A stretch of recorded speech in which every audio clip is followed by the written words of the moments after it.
What is going on, and welcome back to my channel. For those of you who are new here, thank you for stopping by and giving this video a try. What I'm trying to do in this series is I've recently switched to DC Universe Infinite Ultra. It is a platform where I get to read DC digital books 1 month after they're released in local comic book shops.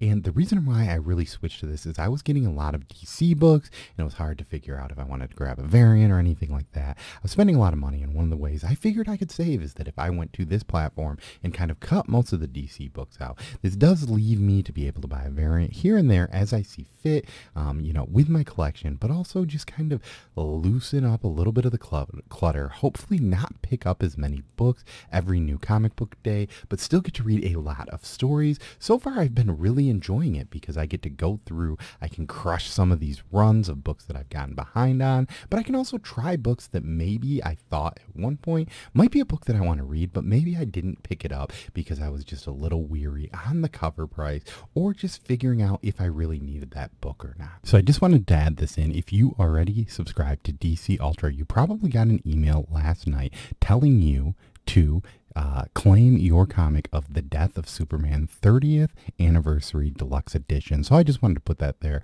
I know that it comes up in like your promotional stuff, so you might miss it if you use Gmail, but I figured I'd put this because we're talking about DC Ultra. Might as well let you know about that free comic that you can get if you already subscribe to the platform. Before I get into what books come out, I just want to say this is, I think, $119 a year. So loosely that translates to like $9 a month. So if you just think about what you're removing from your weekly pull list, if you remove one DC book a week, you're pretty much paying for the service and saving money on top of that. So I really think that it's a good idea if you just really enjoy reading and you don't want to just, collect, or you're trying to downsize what you're collecting. So the first book that comes out this week is Batman 131. I have actually already read this because Batman is one of the few books that I will continuously keep pulling. The reason that I'm kind of doing that is because I really enjoy that series, and it's something that I just, Batman is something I'm always going to collect, so I can't get rid of Batman. Next up is Dark Knights of Steel number 9. I really, really like Dark Knights of Steel, actually. I read the first trade. I think I might have caught up on these. I probably haven't, but I'll probably go back maybe when this issue drops, depending on where I am and other stuff. Either read issues 7, 8, and 9, or maybe I'll just start all over because I really enjoy what I read of that first trade. And for an Elsewhere book, I'm normally not super into, but I don't know, something about the fantasy elements of this, I guess I just really gravitated towards. We also have Gotham City Year 1, issue number 4. This is another book that I'm just going to continue finishing out the run because there's only, I think, 5 issues in this.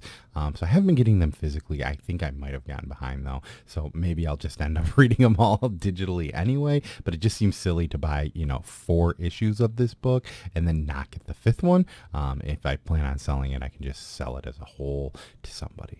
Next up, we have Poison Ivy number 8. Now, this is a book that has really intrigued me. I know a lot of people have really loved Poison Ivy, and I'm kind of still kicking myself for not getting that issue 1, but it's also been that time where I am just so far behind on stuff that it has been kind of overwhelming. And that's what's nice about this platform, is that when I'm in bed, I can just kind of scroll through a ton of books and just kind of get to the point where I'm catching up and being able to read what I want to read. So maybe this is something that I'll check out once some of the other stuff starts clearing out. We have Sword of Asriel number 6. I don't really know too much about this. I've never really loved Asriel as a character, but if you have been reading Sword of Asriel and you think it is a book that I need to read, I would love to hear that in the comments so that I know if I should be checking this out. Next up, we have The Flash 790. I know that a lot of people have been loving this Flash run, so this is probably another book that I'm going to go back and check out while I have this platform. The only issue is that you only have so many books in a day that you can read, and this is just something that I think there's so much, it's going to be hard. If you think that I can kind of start from the Minute War and just go from there, I'd love to hear that because that might be a little bit easier for me to take on. And the final book is The Joker, the Man Who Stopped Laughing, number 4. I've heard a lot of positive things about this. I don't love the Joker right now, and there's a lot of Joker stuff, so I probably won't even consider reading this unless people are telling me that it's Book of the Year material. Then maybe I'll just wait until it all comes out because I think it's only a mini, but I could be wrong there too. So if this is ongoing or a mini, let me know in the comments down below. So those were the books coming out on DCU Ultra. This is the final week of the year, so it might be a little bit smaller than normal, but overall I've been really enjoying this. So I kind of, in my last video, I started with this, maybe I'll end with this in this one. I have been reading Scooby-Doo Team Up with my daughter. It's been a lot of fun. We've gotten through Batmite, there's been some Teen Titans, we had Batman and Robin and Batman and Ace, so there's been some cool stuff in that. It's fun. If you are looking for a story to read with a small child, this is a good one because I think it's enjoyable. If you like Scooby-Doo and Batman related characters, it is a very fun one. I've also been reading World's Finest. I'm only 3 issues in at the time of recording this, but hey, maybe by the time this video airs, I'll already have finished that series. And I'm still reading Watchmen. It is taking me longer than I expected, but I am still working on it, and it is a book that I am reading. So, once again, I have been Cole. Thank you for stopping by, and if there are any DC books that you think I should be checking out on this platform, please let me know. Peace.